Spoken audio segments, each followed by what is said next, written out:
제가 오늘 아침에 또 어제 저녁에 제 그 이병철 TV 사이다의 방송에 다 예언 방송을 했는데 저는 징역 25년 법정 구속, 근데 뭐 23년이지만 뭐 거의 100% 그리고 이러이러한 법리와 논거에 따라서 법정 구속 및 징역 25년, 뭐 오늘 결과는 23년 선고할 것이다라고 예상한 거의 뭐 제 생각과 거의 똑같이 선고를 하신 것 같습니다.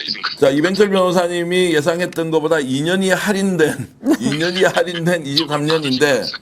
자, 그러면 이제 특검의 구형이 15년이었는데 23년이다, 이례적이다라고 할 수 있고, 오늘 이제 최종적으로 선고를 이렇게 할 수밖에 없었던 사유 하나를 들었을 때는, 우와, 놀랍도록 정확하고 대한민국 사법부가 이렇게 추상 같은 법 적용을 한다라는 데서 국민들이 정말로 박수를 보내고 있습니다. 그렇습니다. 뭐 전 국민들과 함께, 그리고 우리 참 그 존경하는, 그리고 참 예상대로 우리의 호프에 실망을 시키지 않았습니다. 이진관 재판장님이 그간의 4개월 동안 재판을 정말 추상같이 또 진행해 오신 그대로, 그리고 아까 판결문 마지막 부분에 그 친위 쿠데타가 성공했다면 대한민국은 정말로 엄청난 내전 상황으로 갔을 수도 있다. 네. 뭐 그런 말, 그리고 엄청난 그 국가적인 그 소용돌이, 그리고 그런 추락, 국민들의 피해가 있었을 것이다. 이런 그 형량을, 가중된 형량을 받아야만 된다라는 그 논고를 낭독할 때는 좀 말을 중간중간에 끊고 네. 뭔가 좀 울먹이는 느낌이었어요. 저도 좀 상당히 좀 가슴이 울렁거리는 그런 네. 그 공감을 했는데, 이진관 재판장이라는 이 판사를 만났기 때문에 또 이런 추상 같은 논고 및 그 결과가 나왔다. 그리고 이제 한 가지는 어제 언론 보도가 돼서 듣기한 한덕수와 그 부인이 그 호텔 그리고 돈가스 그 사진이 또 전 국민을 분노케 했고 이진관 재판장님을 더 분노케 했다. 그래서 저도 어젯밤 오늘 아침에 이 25년 드려야 된다 이런 취지로 했는데, 그것도 영향을 줬을 거다 저는 그렇게 보입니다. 자, 대한민국 최고의 로펌이 붙어서 한덕수를 살릴 것이다. 특히 이제 고령인 점, 우울증을 앓고 있는 점, 그리고 돈가스는 먹으러 다녔지만 배우자가 돌봄을 받아야 되는 상황이라는 것을 법원에 차곡차곡 본인이 구속되지 않아야 되는 사유를 냈습니다. 그럼에도 불구하고 23년을 선고했다. 그리고 별도로 중계는 되지 않았지만 법정 구속 여부에 대한 이제 심리에서도 증거인멸 우려가 있다라고 하면서 바로 구속시켜 버렸습니다. 바깥에서 그 정도로 힘을 쓰더라도 이진관 부장 판사한테는 통하지 않았다, 이렇게 볼 수 있습니까? 그러니까 이 헌법의 수호자가 누구냐? 최종적으로는 국민이지만 국민이 나서기 전에, 피를 흘리기 전에 헌법의 수호자는 첫째 대통령이다. 근데 대통령이 이렇게 친위 쿠데타를 일으키면 헌법의 수호자는 사법부다.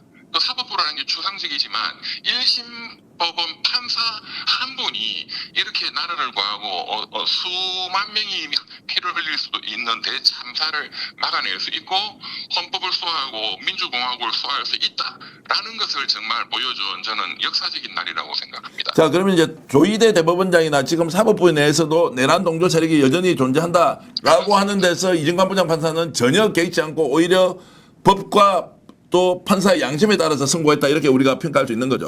그렇습니다. 그 참 좋은 지적하셨는데요. 사실 판사도 그 어떤 조직의 논리가 있고 또 승진의 욕심이 있고 다 인간인데, 그 조희대 대법원장 및 10대 2로 장악돼 있는 극보수 그 대법관들, 그리고 이번에 그 누굽니까 천대엽 그 법원행정처장님이 이제 임기 마쳤고 박영재 법원행정처장 대법관이죠. 새로 취임하셨는데 그분은 그분 중에 그분입니다. 작년 5월달에 그 유명한 그 희대의 난 유죄치지 파기환송 선거법, 그것의 주심 대법관이었습니다. 그 희대의 난은 조희대 및 박영재 대법관이 일으킨 것이다. 다 그렇게 알려져 있는데 그분이 지금 법원행정처장, 판사의 인사권을 지는 사람입니다. 법원행정처장이. 그러면 그 눈치를 봤을 텐데 그런 거 아랑곳하지 않고 시원하게 징역 23년 법정 구속, 이게 판사죠. 네. 야, 그래서 사족이 필요 없습니다. 이게 판사죠, 이 말이 이제 귀에 쏙 들어오는데요. 오늘 방송 함께 하는 분들이 앉아서 하는 말이 있습니다.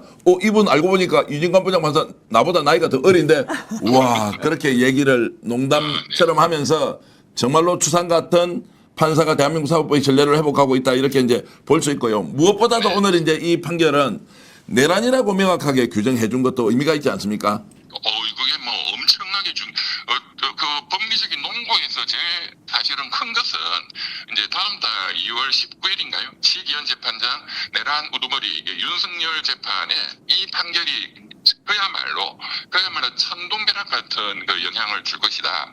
내란죄의 성립에 대해서 굉장히 장시간, 사실은 판결문 전체에 거의 절반을 내란죄 성립을 인정하고 강조하고 거기에 대한 위법성의 인식과 국헌문란 목적이라는 이 주관적 요소를 다 100% 인정된다. 그걸 굉장히 자세하게 설시를 했습니다.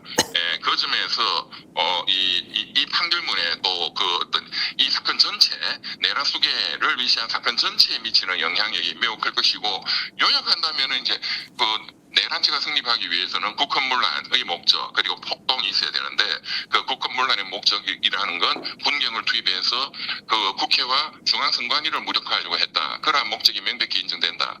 폭동이라는 것은 어떤 일정한 지역의 그런 질서를 위태롭게 하는 굉장히 광의의 어떤 그런 폭행, 협박을 의미하고 여기에 당연히 해당된다. 뭐 의문이 없다. 뭐 이렇게 그야말로 명쾌하게 오늘 판시를 해줬습니다. 자, 이진관 부장 판사라고 생각하고 제가 질문을 좀 드려보겠습니다. 자, 70년부터 공무원을 했으니까 40몇 년을 했고 다수의 훈장과 포장을 받았고, 그리고 피고인 윤석열이 주도해서 갔고 본인은 사실 따라쟁이 수준이었고 나이도 만 79세고 형사처벌의 전력도 없다. 그런데 우울증 복용을 하고 있고 약을 배우자를 돌봄 간호까지 해야 되는 상황에서도 법정 구속을 시킨 이유는 무엇입니까? 그러니까 사실은 이제 한덕수 피고인과 변호인이 주장한 게 이제 그런 거를 좀 봐달라는 감경 사유, 정상 참작 사유로 이제 주장한 것이고, 아까 그 판사님도 명백히 말씀하신 것처럼 우울증이라든가 이런 그런 질환을 앓고 있다라고 본인과 부인이 자료를 제출했다라고 했습니다. 네, 예. 그 말은 인정 못하겠다는 겁니다. 아니 왜 갑자기 우울해지죠? 왜 갑자기 그런 중등도 그건 중증이란 뜻이고 그런 치매 비슷한 게 오느냐 이거야. 작년에 그 선거 직전에는 대통령 출마까지 했지 않습니까? 그 의사표시를. 그러니까 도저히 못 믿겠다. 이것도 역시 선택적 우울증이다. 아마 그렇게 본 것이고, 그렇기 때문에 배척을 했다. 물론 고령이다 하는 것은 객관적 사실일 수 있고, 또 뭐 40년 이상 뭐 공무원으로 또 아까 보니까 훈장, 포장, 표창을 많이 받았다. 그런 건 항상 이제 참작을 하는데, 그러나 그런 거를 아무리 참작해도 귀하가 저지른 이 범죄의 중대성이 너무나 크기 때문에, 그러니까 저지른 범죄가 그냥 도로교통법 위반, 뭐 음주운전 뭐 이런 거였으면 조금 봐줄 수 있겠죠. 단순한 절도 이런 거면은 좀 봐줄 수 있겠죠. 구속 안 시키고. 그러나 비례원칙상 그 저지른 죄의 중대성이 거의 정말로 가름할 수 없을 정도의 중대성이 크기 때문에 비하가 주장하는 그런 게 설사 인정된다 하더라도 그것이 참작 사유가 되지 않는다. 오히려 참작했기 때문에 제가 주장한 25년에서 2년 깎아가지고 23년을 했다. 저는 그렇게 들었어요. 예, 2년 특별한이 됐다고 생각하겠습니다. 자, 이 질문만 드리고 좀 방송 이제 다른 쪽으로 제가 좀 넘어가야 될 것 같은데요. 오늘은 이제 이진관 부장 판사가 판결을 내리면서 자, 이렇게 내란이 일어났음에도 불구하고 정말로 저항권이라는 이름으로 마치 아무렇지도 않게 여기는 자들이 우리 사회에 현재 존재하고 있다. 맞습니다. 또한 계몽이라는 이름으로 별일도 없었는데 경고형으로 비상계엄을 선포했다라고 하는 자도 있고, 맞습니다. 심지어 대한민국의 근간을 이루고 있는 민주주의 핵심인 선거 제도를 부정하고 있는 이런 사람들이 있는 걸로 종합해 봤을 때 맞습니다. 중형 선고가 불가피하다. 이제 이 이야기는 바깥에서 난리 법통을 피우고 있는 자들 때문에 오히려 23년의 중형과 법정 구속을 시킬 수밖에 없다. 만약 그렇게 하지 않으면 이 자들이 하는 논리대로 대한민국 민주주의가 모두 파괴된다. 이런 말을 할 때는 제가 완전히 가슴에 약간 그 올림픽 금메달 같은 거 받으면 막 애국할 때 약간 이렇게 전율이 느껴지지 않습니까? 저는 그렇던데 변호사님 어떻게 보셨어요? 저도 뭐 똑같이 들었습니다. 그러니까 지금 뭐 한마디로 하면 극우 세력들, 윤어게인 세력들, 대한민국 민주공화국을 부정하는 세력들, 군부 독재 영구 집권을 노리는 세력들 때문에 한덕수는 더 중형을 책임을 때려야 된다. 그런 자들의 발호를 막기 위한 일반 예방적 차원에서 저도 뭐 그렇게 들었고요. 그렇기 때문에 이 판결문이 단순한 어떤 그냥 법을 적용하는 판결문, 법리적 판결문의 차원을 떠나서 이진관 재판장이 고민한 이 역사적인 어떤 논고, 정치학적이기도 하고 정말 철학적이기도 하고 이런 역사적인 어떤 그런 의미를 담는 깊은 어떤 고뇌가 담긴 그 오늘 판결문이었다. 다시 한번 그 이진관 재판장께 감사를 드리고요. 제가 한 가지 꼭 좀 이렇게 주목한 게 있습니다. 그걸 좀 말씀을 드릴까요? 네네. 이제 기억이 나실 텐데 아까 읽으면서 제가 굉장히 주목한 것은 이 피고인 한덕수 말고 지금 이미 구속되어 있는 이상민 말고 구속 안 된 법무부 장관 박성재, 박성재에 대해서 어떻게 지금 이 판시에 나올까 이거 제가 굉장히 주목을 했습니다. 그리고 최상목 경제부총리에 대해서도 주목을 했고, 근데 최상목이는 이제 윤석열이에 대해서도 그 국무회의 석상에서 반대한다는 의사표시를 했다. 이런 걸 아까 판결문에서 인정하는 취지로 말씀을 하셨는데 거기서 저는 약간 조금 실망했는데 하나는 박성재 법무부 장관 및 이상민과 처음에 도착해서 이 국무회의 등등에 대해서 협의를 했다, 깊게 논의했다 이런 내용이 한 두세 번 나옵니다. 그 말은 박성재는 반드시 잡아야 된다는 거거든요. 네, 예. 그런데 다행스럽게 또 박성재 법무부 장관은 두 번이나 위법성의 인식이 없다는 법꾸라지 같은 논리로 판사가 영장을 기각했죠. 두 번씩이나. 그런데 이진관 재판장이 재판을 담당하고 있습니다.